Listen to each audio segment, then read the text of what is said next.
Hola, soc Xavier Valdivieso, president de Jutsi.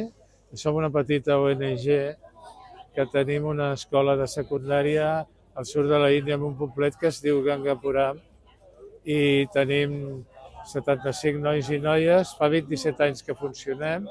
L'escola es manté des d'aquí amb els socis de Jutsi i les activitats que fem. Actualment som uns 95 socis. Estem a la Fira de Gràcia Solidària, com cada any, participant amb les altres ONGs de Gràcia Solidària, venent coses de la Índia que serveixen, que reverteixen en l'escola. No tenim ajudes oficials. Nosaltres tot el que recollim va a la Índia.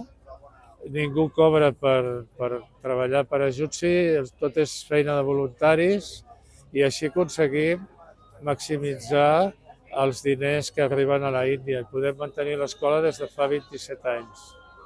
Els nostres alumnes són d'un medi cultural pobre, del camp, però s'apliquen molt a la feina, a estudiar i sempre aproven els exàmens de la secundària.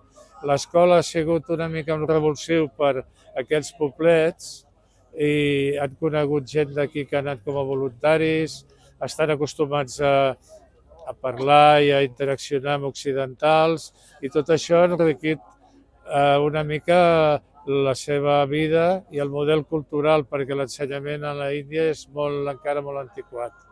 I aquí estem, passat 2 dies a la plaça de la Virreina, a veure si ajudem una mica més a l'escola Parameshwar de Gangapuram.